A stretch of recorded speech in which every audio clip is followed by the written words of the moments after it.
Long ago, on a hillside near Bethlehem, sat a very young shepherd, playing a gay, happy tune on his little wooden pipe.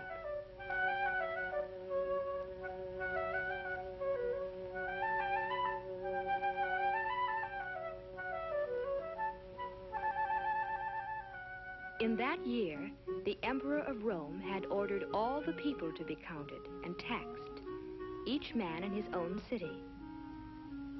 And so the highways were soon filled with travelers, returning to the towns where they had been born. On the road were a carpenter called Joseph and his wife, Mary.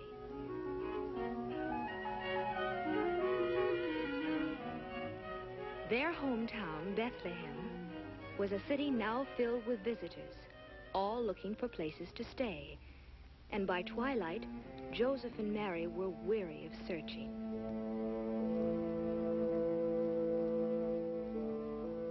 They had tried to find shelter for the night, and while people with plenty of money to offer were taken care of, Joseph and Mary were always turned away. Each place they stopped seemed to be full. Again and again they were disappointed and had to move on. When they came to the owner of one of the last inns, they were told that it too was full. But then the innkeeper remembered an old barn in back of his place of lodging. It was not much of a place, but Joseph and Mary were welcome to use it.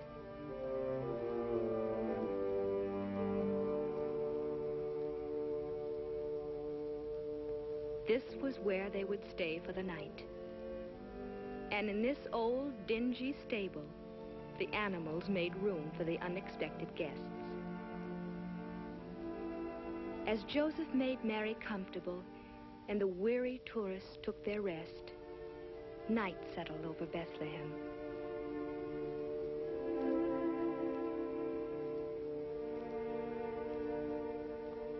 And in the stillness of that holy night, the little town waited silently for the wondrous gift that was to be given. In the sky that night, in the sky above the sleeping city, a strange new star appeared, the Star of Bethlehem, telling of the birth of a great new king to be cradled in a manger.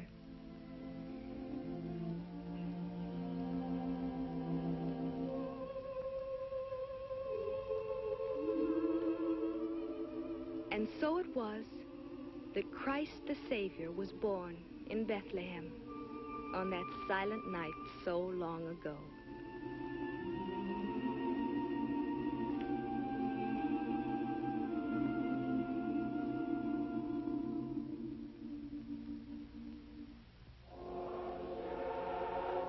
Nearby in the countryside, the shepherds were watching by their fires. Then, with the star, appeared a light, bright with the glory of angels, angels who sang to them of the birth of a king in a manger in Bethlehem.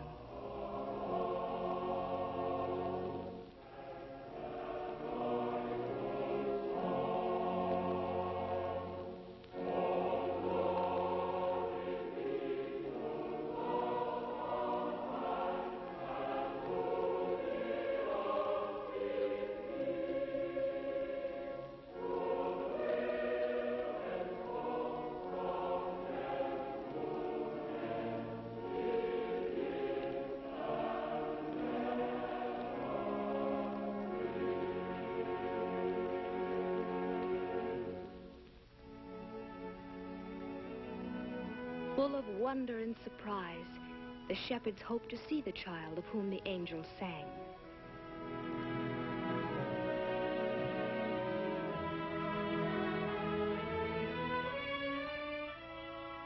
They gathered their sheep together and started toward the town. From the hilltop, they could see the star, and beneath it, they knew they would find the stable whose manger held the heavenly king. On they came, and the first to arrive was the very young shepherd playing his pipe. As he saw the baby with Mary and Joseph, he came close to the manger. Before the holy child, the shepherds all knelt and offered to him the beloved pipe, a sheepskin cap, and a little lamb.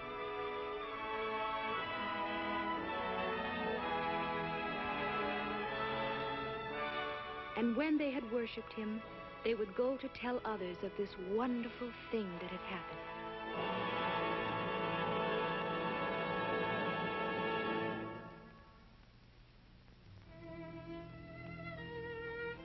Far to the east, there were others who saw the star. In Turkestan, a princely astronomer sat studying his instruments. And suddenly in the sky above, the new star shone.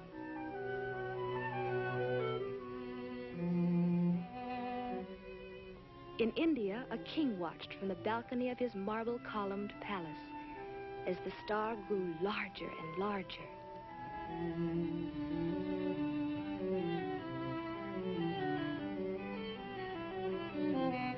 And on the desert sands of Arabia, a ruler was gazing toward the heavens, seeing that same star as it told of the new king's birth.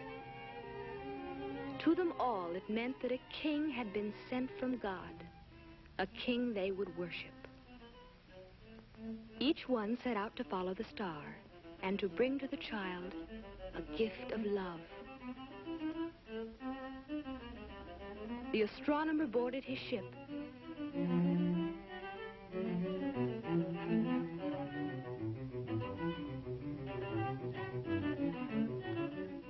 and sailed over the waves toward the guiding star. The Indian ruler, on an elephant, moved toward the mountains as the star went before him.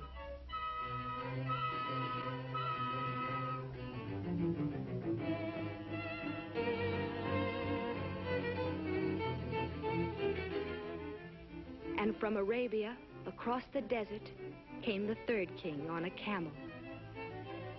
It was a long journey and a hard one for all of them. But as they followed the star, each came nearer to the land of Israel, where Herod ruled.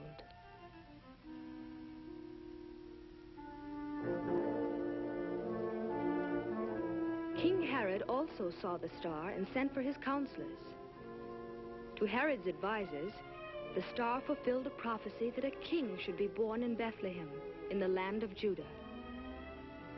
And while the eastern kings continued their journey toward Jerusalem, Herod was disturbed by this unwelcome news.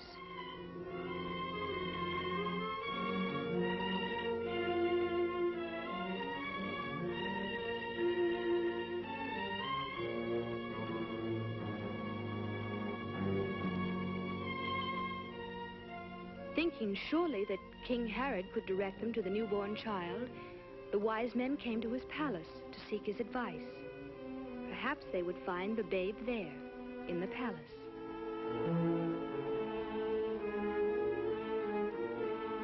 Herod sent them to Bethlehem, saying, "When you have found the child, tell me that I may worship him also." Of course, the wicked Herod had other plans, for he was jealous of the child king. But the wise men, who would be warned by God, were to return home another way.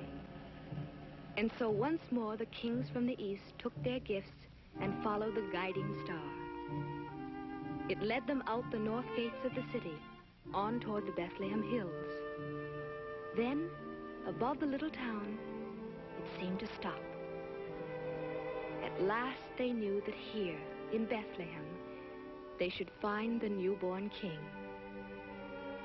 They did find him, and with him the young shepherd who had brought the first gift to the manger. They knew that the star had led them to this child who was the king they were seeking. The wise men went into the Holy Family and offered their gifts to the infant Jesus. Filled with awe and wonder, they knelt before him and put at his feet a crown of gold,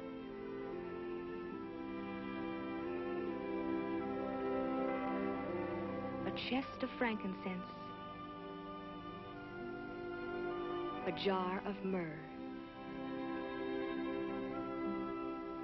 And they worshipped him, the child of the line of David, the Son of God, the King to be called Emmanuel.